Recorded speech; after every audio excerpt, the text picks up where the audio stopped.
it on my story, and a lot of people are giving me thumbs up about it. This is literally one of the most divisive type comments because everybody is going to be on the extreme of either side.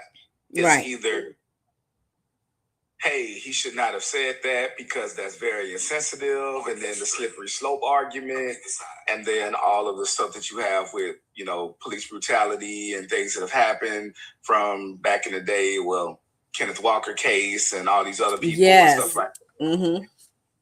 Then you have Columbus crime rate as of 3-4 years ago was super high, the highest it had ever been. We had 67. I'm trying to make sure I say the right word. I don't want you to get it banned, but unalives in the span of a year, right? And then it is progressively went down where we had only 20 something last year, and then within the last 6 months, there hasn't even been 10. Yeah. So since the new chief and everybody's came in, they've done a really good job as far as when it comes to murder and then also theft rate. Right. Okay. So I'm fine with them doing their job. I go like, I want to say if 50 is right in the middle, I'm somewhere at 75% where I don't like the comment. I understand. I do think that punishments will fit crimes. And when you're talking about unaliving somebody for no reason, okay, but I do not like police being judge, jury, and executioner. But I feel like he didn't say for no reason. He said if you commit murder. That's why I said 75%. Yeah. Yeah. And then you shoot at my police officers or you shoot my police officer, we're going to kill you. Because, however, police, a lot of people don't realize this. They're like, oh, why couldn't they shoot him in the leg? Why couldn't they shoot him? But understand that when police are trained they're not trained to shoot people in the leg. When they discharge their gun, it is for force.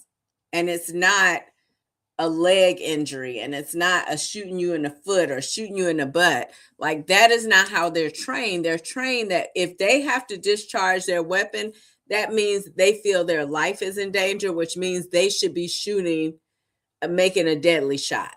Now, if they miss, that's one thing. But if they are aiming, their aim should be to a deadly shot. So you don't want, if you're in a standoff with policemen, you don't want them to have to shoot off to discharge their gun, because their training is not to go for the leg or to go for the arm, or what I'm saying? Their training says if you don't feel like you should be taking a deadly shot, you should not be shooting that gun. Okay, so yes. All right. You are correct with that. However, too many times deadly force is used when it's not needed. And now in the situation, this specific situation, I am 100% for it. Because a police officer, you have the right. Somebody shooting at you, whatever, you got to do what you got to do. Yeah. I have no issue with that. Where it comes in is sometimes that thinking goes past these type of situations. Yeah. And then we have the situations where I thought I saw a gun, or he moved too aggressively, or a child that is autistic and has understanding problems, and all of these different things where people have died in these type of situations. Yeah. So if you are that type of person, and the head of your police precinct says something like that, it's a bad look. It doesn't look right. The best thing to have said was for the police officer discharged his weapon, blah, blah, blah. Just stick with the facts of what the case is, as much as you can say legally, and move on. True. it's very, very slippery when you start getting into that. For sure. But I'm glad. But I'm gonna say this myself. If what people are saying is true, Buddy deserved it. Listen, I'm gonna say that too. I'm gonna say if you went at the police officers with deadly force and they retaliated with deadly force, then that's just what it is. And I'm sorry for you, but as someone, I'm not sorry. I'm not sorry. I mean, I'm sorry that you didn't think maybe that it would go that way. Who is that trying to join? I don't know who that is. But yeah, if you are in a situation and you have allowed yourself to be in a situation where you are in combat with the police, then yeah, you get what you deserve, and you can't go around, because as a person who knows someone who is a police officer who cares for people who are in law enforcement, I want my loved ones to come home just like anybody else want their loved ones to come home at the end of the day. So if that's what it is, that's what it has to be, because we have to keep order in the streets. Although I don't like the idea of signing a blank check for police officers to just be able to shoot at will like that. But I mean, so let me give another scenario. Yeah. And I understand this isn't this scenario, but you get a call that a shooting happened. There are times when people look similar, match descriptions, things of that nature. Yep. So in this case, the police were shot at first. Understand, 100%. But then we have cases where guns are drawn, people have the intent, because honestly, you're not supposed to draw your weapon without the intent to discharge it. Yeah. And if there's not, you're supposed to have all three levels of the threat triangle. You need to have motive, you need to have, which is same thing as an intent, you need to have a weapon, and I forgot what the other one is, whatever. They taught us all that in the military when we used to carry and stuff, but it's been like 15, 20 years for me, so I forgot it all. But in general, so that situation is okay. But the executioner part, and the biases we have as human beings, if you get a call that somebody was, unalive and, yada, yada, yada, okay, that could necessarily be the wrong person. And our job is to make it zero unintentional deaths. And so the court system should handle that part. Yeah. Now, again, let me say, once you grab your weapon and you raise it towards a police person or whatever like that, by all means, it is what it is for you. I need to say one more thing. I have been in the middle of multiple situations with police in this city and out of this city that were very unfair. So I can concede that I probably have a bias because I don't like most of the mix. Okay. And I have just the opposite, that I've never had that experience. But go ahead. So, I used to be almost 400 pounds.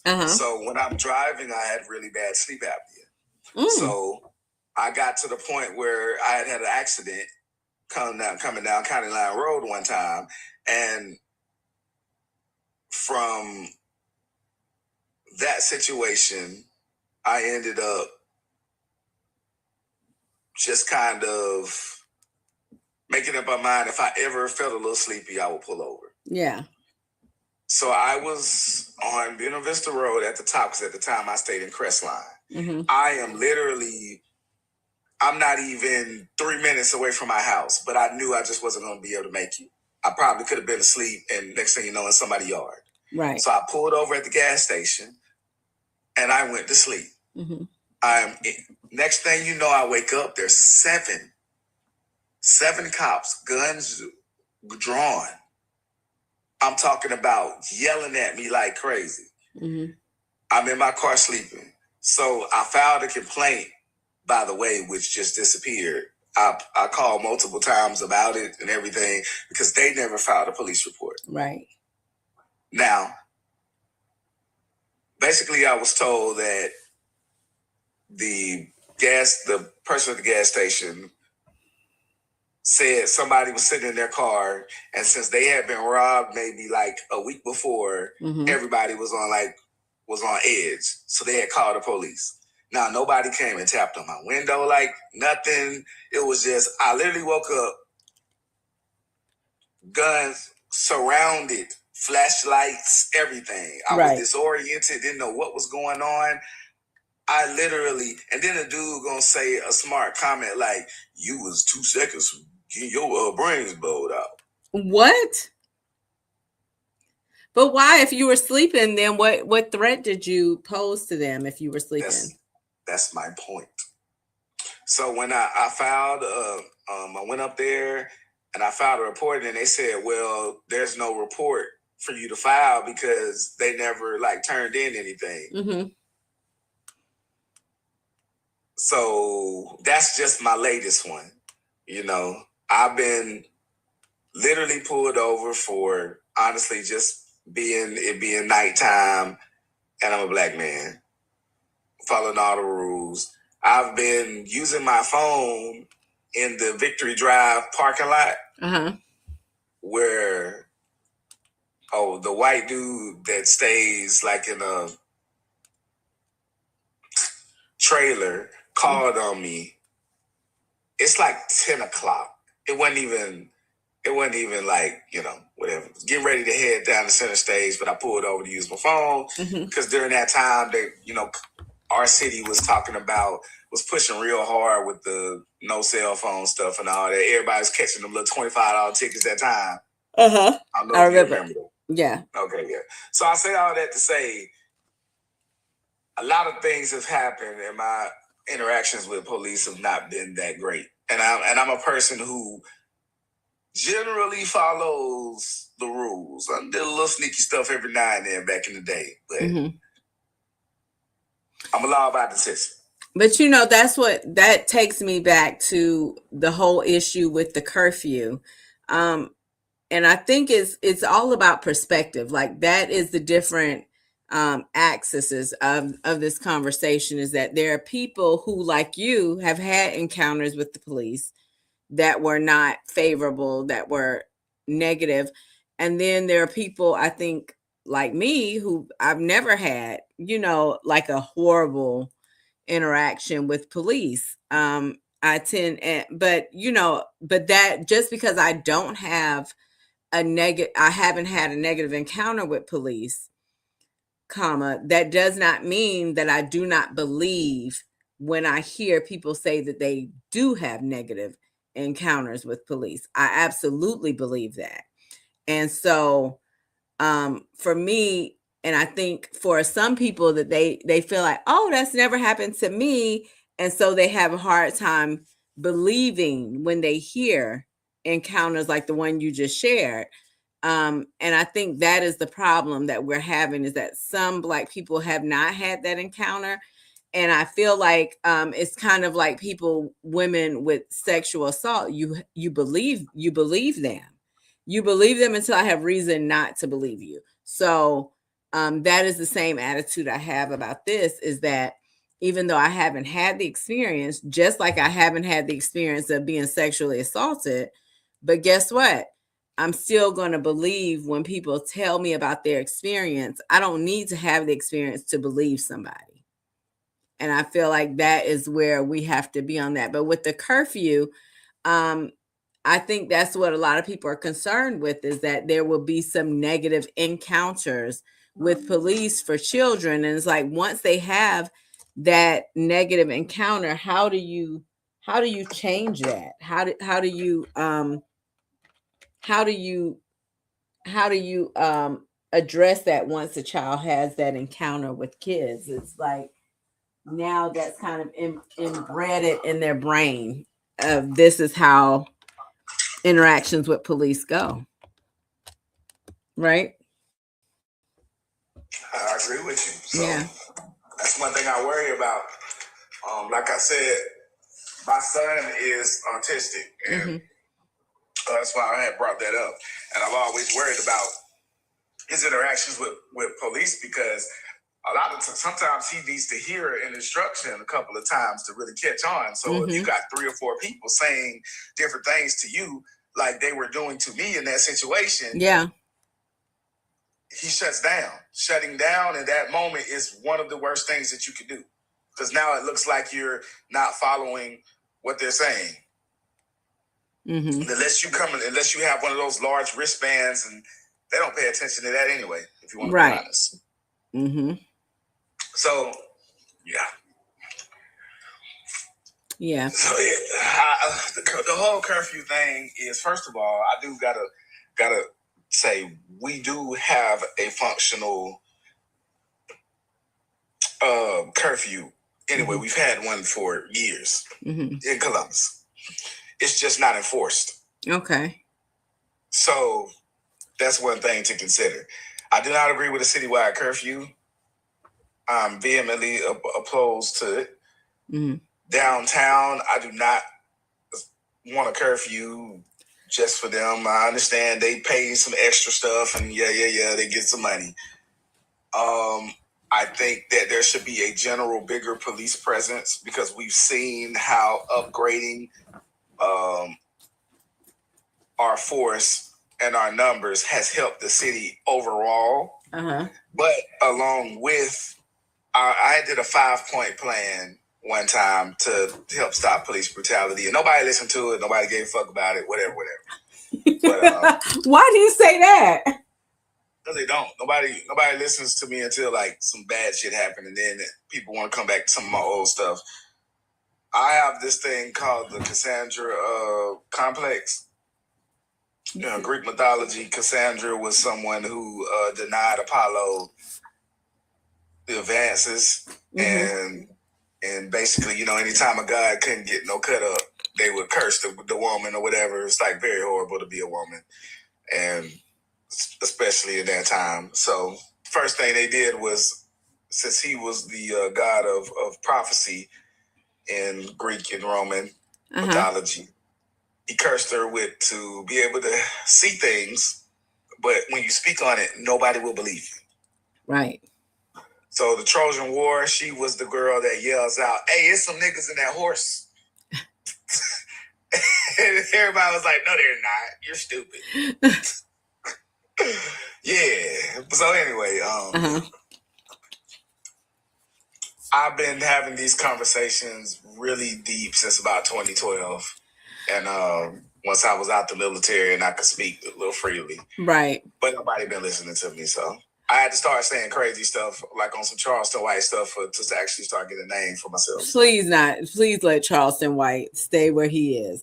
But I was going to ask now, I love that you said there was already a city ordinance in place here in Columbus. So why do you think city officials went straight to acting like this was something new? I think that is a problem, that we have city officials who don't know that there's already an ordinance, a curfew, a citywide curfew in place, and what even like this even became an issue. Like, why not enforce the curfew we had in place instead of suggesting a new curfew ordinance, and in addition to that, the 10 extra officers? Like, why not? Why do you think they didn't just say, "Hey, let's just enforce the one we have"? I think that is a problem the times is different in the original ordinance, and then also there's it's like one of those things when things aren't enforced, and it was placed 50 years ago or whatever, nobody cares about it. Everybody forgets about it. You've had, in most seats, those seats have changed. What? Not much. Someone posted the years of experience of our current board, and I mean the average time is at least 6 years that our board has been in place. So I'm like, in 6 years, if I were on a job and I didn't know my job in 6 years, people would be looking at me like I was crazy, right? 6 years you don't know what's going on at your job. That's insane to me.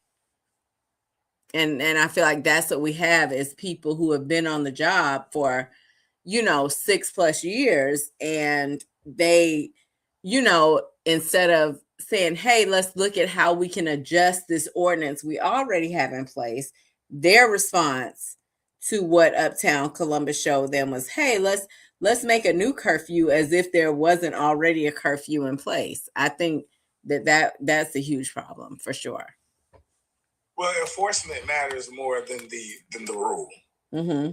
So that's the thing. You can talk all day at your house about these are the rules, but then if you keep letting your kid come in late as hell, every time, and I mean that not from a curfew perspective, but I'm still talking about a curfew, just like your home curfew.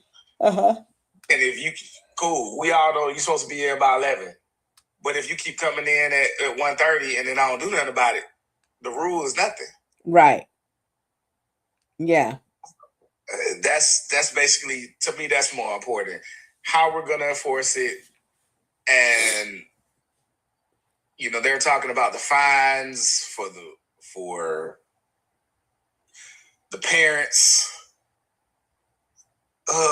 Do you think the parents should be held accountable? I know this weekend we had a teenager event, and it apparently went off. There was a problem, but then the problem was cleared up, and the kids were able to have to continue with their party. What do you think the parents' level of accountability is when kids are out after curfew and not where they're supposed to be?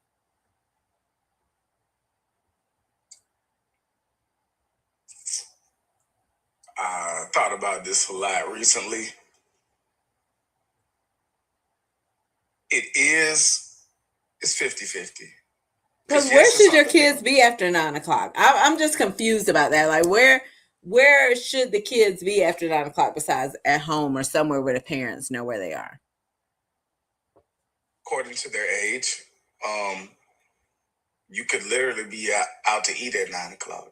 You can be at a church function at 9 o'clock. You can be at, I was just thinking of some different things, but there's most of you can be at the movies at 9 o'clock. Hell, Hollywood Connection, back in my day, we were there till midnight. Mm-hmm. You know what I mean? So, there are places and times. We also need to understand that we don't realize that CSU, like a third of their students live there, go to school in that district. Do we not understand that? And what is the difference between somebody who looks 16 and potentially somebody who looks 19? Mm-hmm. There's not a big difference, especially in today's age. Do you know how many people you're going to be technically have to kind of pull over or ask questions about when there's literally people who live there? So now it's almost like, let me see your papers. Right. That's what I mean. We start getting into the slippery slope stuff. But anytime, I want to say this, and this is one thing I'm going to talk about on my show. Anytime there is you want to add police presence, we need to add double the training. Why do you say that? You cannot, listen, there are a lot of people who joined the force because they were nerds, didn't get cut up when they was kids, you know what I'm saying, when they was teenagers, whatever. Some of them are some power hungry people. Yeah. Just like people get into entertainment sometimes when they wasn't really liked because they want people to like them and they want to be the psychology behind it. Mm-hmm. You know what I mean? And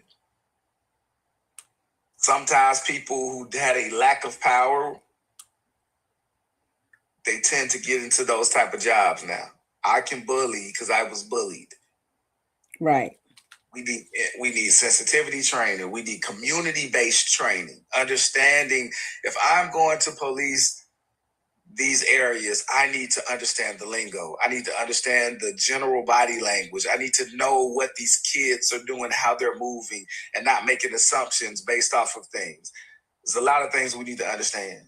When I go into places, even as a personality, I have to be aware of where I'm going and how people move in those particular areas. Mm-hmm. You have to. Yeah. But not just I have a gun and everybody better do what I say because I got one. Yeah, I agree with that. So I want to switch gears just a little bit and talk about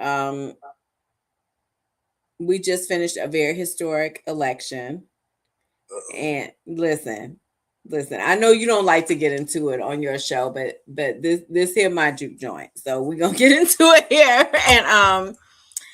And I've heard a lot of conversation about people going too hard for their candidate.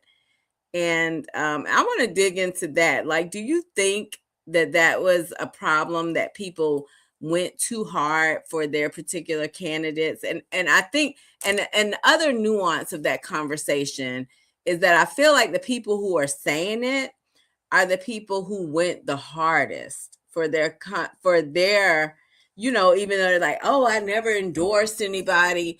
Like, you didn't have to endorse anybody. Your behavior was everything we needed to see. Do you know that was everything that needed to be seen? Like, we didn't need you to hold up a sign. Like, it was 100% clear what was happening, on some of these pages. And I feel like it's very hypocritical for someone to do as much as they did during the election and then afterwards say, hey, oh my gosh, I think everybody else just went too hard for their candidate. I don't know how I feel about that. I feel like I don't know. I do know how I feel about that. I feel like it's a bunch of horse shit, but I mean, that's just me. Like, what do you think? Well, thanks for pretending to ask me the question. Anyway, I gotta do you like I did Felicia. Don't try to guide me, ma'am. But anyway. Well, no, I wanted to say how I felt. I'm definitely not trying to guide you. I really want to hear your opinion. Okay, so I agree with that general premise, though. I feel, first off, before I ever get to that, you have to start from the beginning. Yeah. Which is, there was a coordinated effort with certain campaigns, and it became a 1 versus 4, 1 versus 5 campaign, right? 20 versus 1 campaign. Yeah, it was. It was 20v1 at one point. It was like the gorilla against well, the. No, I can't say, because there was only a certain many people that ran. So if you're going to include other people who were behind those candidates, then you have to include who was behind the single candidate. So there was a coordinated effort because certain people got in the campaign to take away votes potentially from the single candidate. Right? It's because there are, especially in our community, people who will vote for somebody just because they threw some money somewhere. Yeah. Or because you have a African-American wife, and then you had a specific campaign that said anybody but that specific person, which I thought that was just such a ridiculous stance. Well, I mean, it's been used for, it's not the first time that's ever been used. Like, that's been used nationally, that's been used statewide. So it's not the first time that type of rhetoric has ever been used. However, I don't agree with that, because saying anybody but that person is basically using the lesser of two evils, potentially argument. I'm not saying that's what it is, but that's what you're saying. So you're telling me to vote for anybody but this person, which means that no matter what their credentials are, no matter whoever they are, just pick somebody over here. Okay.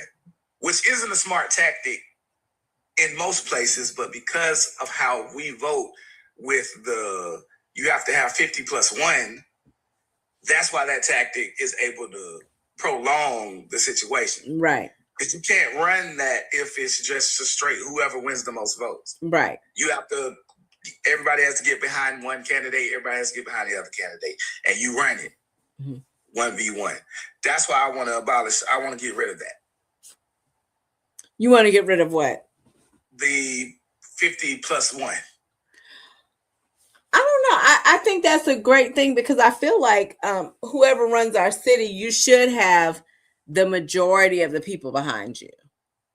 So I feel like the 50% plus 1 is the 50% of the people who voted plus 1 vote. That lets you know that that person's voice has some validity because a majority of the people wanted that person to be the mayor and to have trusted them to have that deciding vote. I think when you have a lot of people in the race, it not only confuses voters because there's just so much noise, and that's what I feel like it happened in this election. There was just so much noise before the runoff that you really couldn't get to know every candidate because there were just so many in the pool. So that's not true. Motherfuckers just ain't gonna do the research to actually that part too. Yeah, it's like the squeakiest wheel gets the attention, and who cares about the truth when the lie is so entertaining? I feel like there were so many entertaining narratives out there. Yeah, there were lies told on all sides. I'm gonna leave that alone though. But anyway, why do you feel that like there was lies? Please enlighten me. What lies? No, I'm not doing that. That'll be a private conversation. But anyway, okay. But there's lies told on all sides at a certain degree. But that's part of politics. At the end of the day, don't nobody run a clean campaign. Nobody did. Not a single person. And I'm saying that myself. I don't agree with that. That ran strictly everything that was said was 100% the truth. I do think Isaiah ran a very good a very clean campaign. Now, were people who supported names? Listen, I'm not scared of saying names. Names if you run for public office, you are signing up for your name to be said. Now, that is me. If you put your name on that ballot and you say, I want to be the mayor of this city, you cannot then get angry because people say your name. You're now a public figure. So that's just like Beyonce coming after everybody who say her name and say, oh my God, you shouldn't say anything. Listen, it come with the territory. Grow up. Grow up. Anybody who put their name, went down and paid that $300 or whatever it is to put your name on that ballot, baby, you signed up for this. And for you to turn around and because someone critiques you or because someone doesn't speak favorably about you, you have to understand that you put yourself out there as a public figure and now people have the right to critique you. And if you can't, critiques need to be based in actual. Well, it is based in actual fact. Now, whether you agree with the narrative that they're telling, it is based in fact. So if someone says that you were someone's care provider and all of a sudden you married the person and that is unethically true, that's not something that should happen ethically in your line of work. That is a true statement. Now, you might not agree with the narrative and the perspective that the person is taking. Well, this happened and that happened. And so you don't know this part. Okay, well, listen, that's for another day. That's for you to clear that up. But I'm looking at the facts and you're a public figure. I can absolutely talk about that.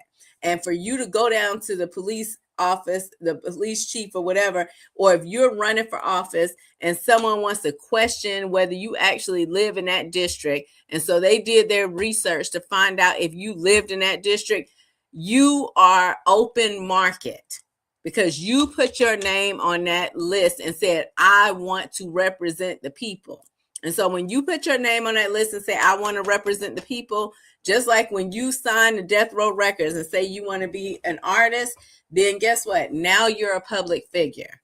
And so you don't get the same level of privacy as a private citizen. And so, and I think that is very tacky of someone who once solicited for us to vote for them to then turn around and say, oh, but don't say nothing bad of me. You go to hell. Go to hell and grow up. Okay, so one, I wasn't talking about that particular thing. Well, I was. That's I was. Two, though, when we're talking about things about how people look, when we're talking about stuff like that, especially I would think that private citizen or what's it called, somebody who's not running, yeah, I don't agree with that, because that doesn't have anything to do with like them being the mayor or something like that, because somebody can easily pull her aside and say, put on a jacket, and you know what I'm saying, cool. That, but when you start doing all that, just like when Buddy made comments about you, those comments ain't have nothing to do with. And I'm saying that I feel there's not a distinction whether you put your name and paid that $300 or not. You know, once he took it from actual politics to like the way you look and stuff like that, right? That's wrong.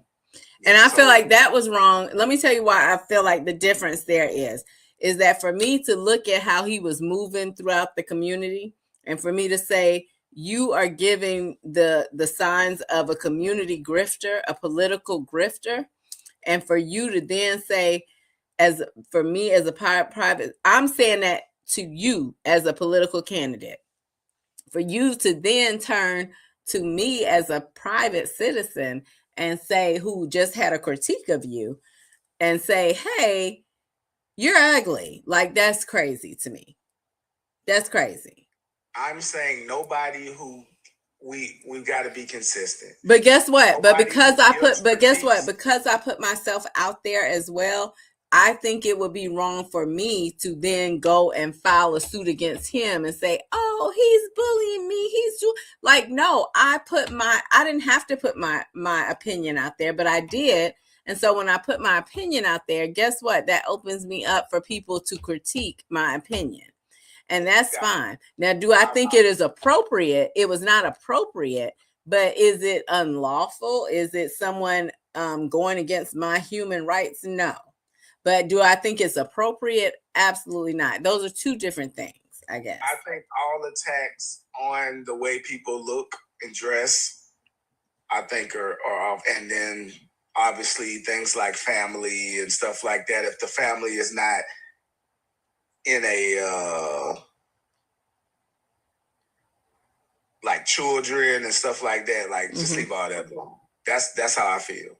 But unless the child is a adult who's putting themselves in a place like they jumped in something, cool. But yeah, 18 and under, just leave them alone. Those type of things. That's what I'm talking about. Like, it's just I'll stay away from that. All that. Okay, well, I get that, but yeah, I just feel like if you're of a certain stature, you have to know that people are going to critique you, and if that is a problem for you, then maybe being in public office was not the route for you to take. If that bothers you that much, then maybe this was not the lane for you to be in, is what I'll say. And I also think it is wrong for people who put their opinions out there to then be upset when people respond to them. And I think some of that is rage bait. They just want you to think that they're that they are upset about, you having an opinion. But at the end of the day, that's their whole stitch, is for you to get in those comments and go back and forth with them, and to be contentious and to argue, because every comment is, another impression, another interaction that they get paid for. So I feel like the best If you feel like you don't like somebody's commentary, the best thing you can do is ignore it. That's like literally the best thing you can do. If it is someone who you feel like they should not have a platform and they should not have such a large voice, the best thing you can do is not comment, not argue, to ignore. Block them, baby. Block them. And this how I know. This how I know, because anytime I post something, Facebook will slick let you know. I shouldn't have said that, but social media will slick let you know. All the Hold on. I'm sorry. Hold on 1 second. Hold on 1 second. Go ahead. I'm sorry. Facebook. I just said it again. Anyway, that's okay. You're fine. Social media will let you know. It's a metric where it will kind of tell you a lot of people have put you on, like, ignored it or whatever. It's like a like metric or whatever, and it'll let me know. And so sometimes when it's my more controversial stuff, you know, a lot of people, especially whenever it's time for somebody to take accountability for something, people will hit that minus button or whatever. And so my point of that is they will show it less because of that. So that's how you do that. If you don't want to, but people like to hate watch. Yes. Because it stimulates. I was reading about it. It still stimulates your endorphins and stuff like that. When you watch a character that you hate, you'll watch the show knowing you hate them. Like Power, the new version of Power. It became so big because people hated Tariq so much for killing goats. Right? Sorry, spoiler alert if you didn't know that. But anyway. If you didn't know that, get from under that rock. Okay, go ahead. So it's like that show did better numbers the first season than the last season of Ghost did, because people was like, oh, hell no. So you just gotta stop watching it. You gotta stop watching it. Like, that's the only that is the kryptonite. If you feel like someone's content is like Superman and it's penetrating everything, then the best way to fight that is for you to stop watching it, right? But they ain't gonna do that though. They're not gonna do that, baby. Cause they love to hate. They love to watch. They love to hate watch. Okay, so let's talk about. Have you been following? Pull your shirt down on the side, your right side. Huh? Pull your shirt down on your right side. Oh, that's on purpose. That's my style. Okay, so let me ask you. So, have you been following the Streamer University stuff? Yes, I tried to apply last year. Did you? Yep. What was the experience like? I didn't have no experience. But you had to have experience. They didn't answer. Okay. Well, the conversation I've been seeing online, and I thought it was really interesting, was talking about how in the next 10 years or so, I think the thing that struck me the most as I watched it is how many young people were applying with such vitality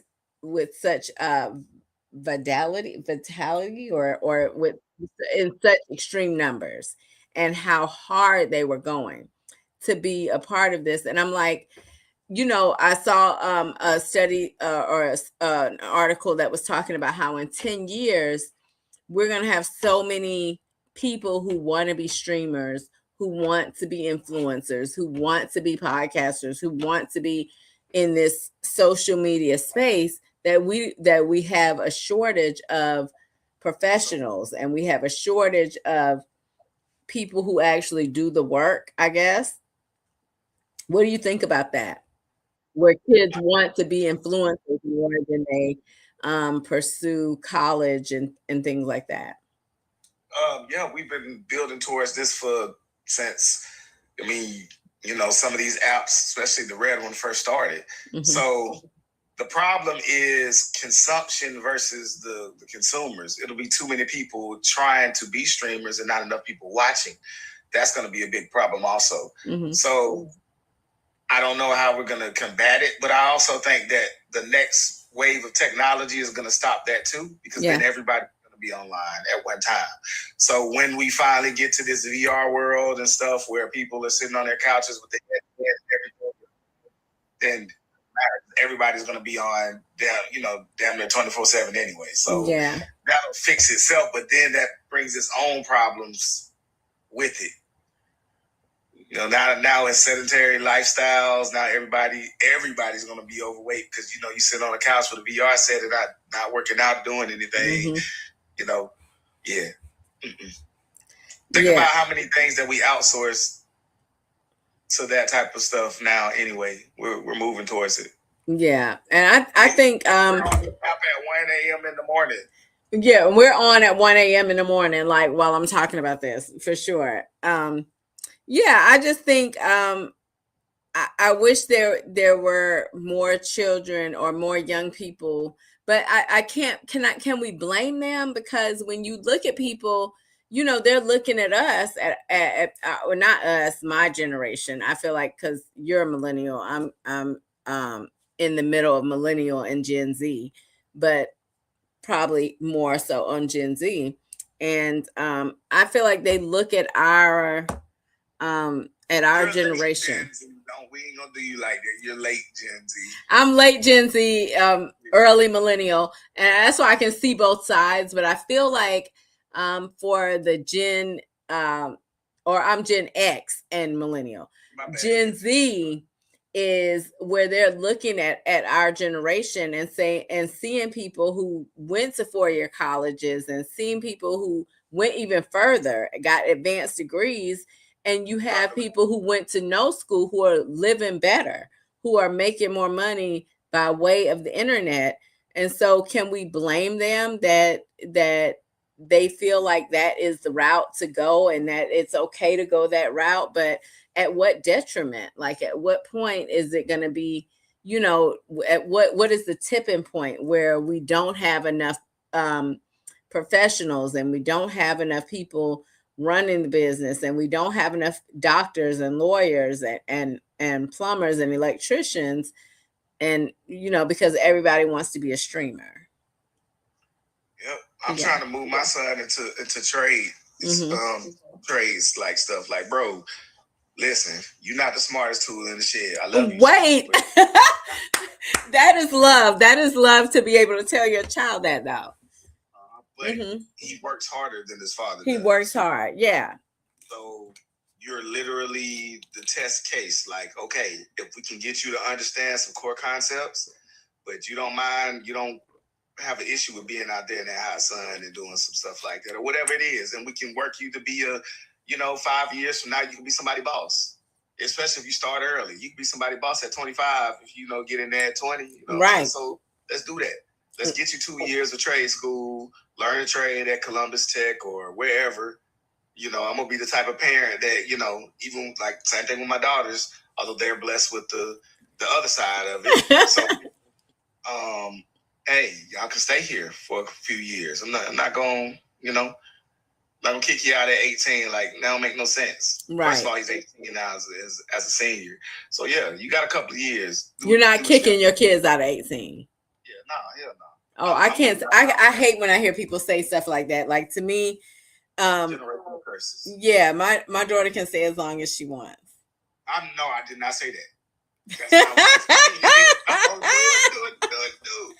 Me and mama trying to be butt naked at some point in time, walk around the house again. You feel me? Listen, I'm walking around butt naked, and hopefully that's gonna make you leave. Well, a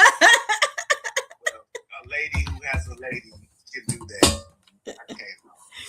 Listen, hopefully I'll make you so uncomfortable that you will leave, but I don't want you to feel like you're being put out. Let me say that.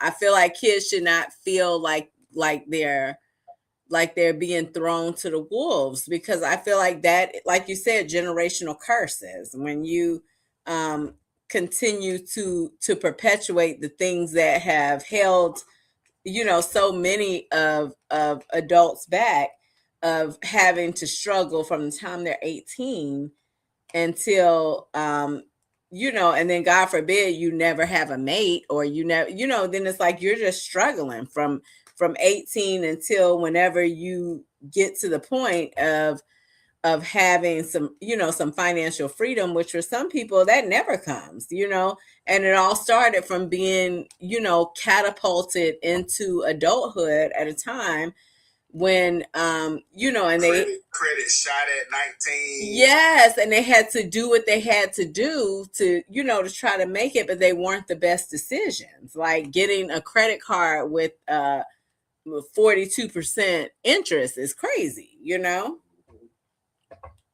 But that's all you could get, and you needed to get an apartment because your mom said you had to get out, or buying a car, where as soon as you rode off the lot, you were upside down because you just needed a car because your parents weren't helping you and said you needed to be an adult. Like, I really feel like those kind of things are very unfortunate, and it's still happening in our community. I think it's very unfortunate. So I got me a $9,999 loan from Navy Federal. Went and bought something that probably was worth $4,500.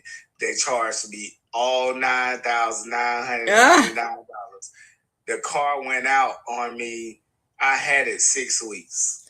Oh my gosh! I'm in the military, so you got to pay it because they ain't playing that. Yeah, no. Yeah, listen. I ain't never followed no rules I was supposed to. What you say? You wasn't following the rules? What you gonna do? Kick me out for? Okay, cool. All right. Anyway, so I'll tell you backstory with that offline. But anyway, I been knew what I was gonna do. And still getting it to this day. You feel me? Retired at 24. You did. Yeah, and I think the same thing. I know a lot of. I remember at one time it used to be the payday loans. I remember I did one time, and when I tell you, it went on like I did it one pay period, and then it was time to pay it back.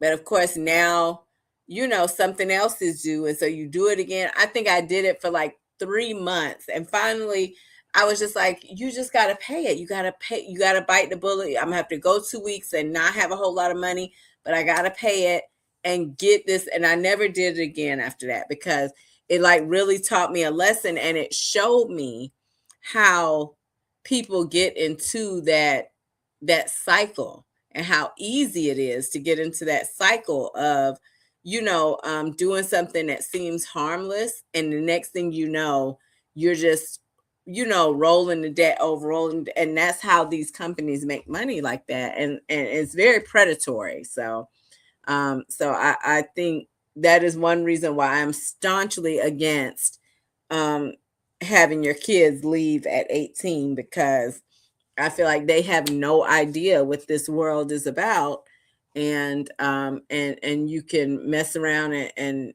they end up paying for years because you wanted to get rid of them at 18, or you wanted to, not be responsible for them anymore. Man. Anyway, it is 1:00 in the morning. I cannot believe I'm up here like this. I was supposed to be getting off on the last live. All right, pimp. But we're gonna continue the conversation. This was just a chit chat. This wasn't even an episode. It wasn't anything. It was just I think some of the topics that were happening, some things I wanted to get off my chest, I guess. It's lagging so bad on Facebook. I know I'm gonna end up deleting this live stream. It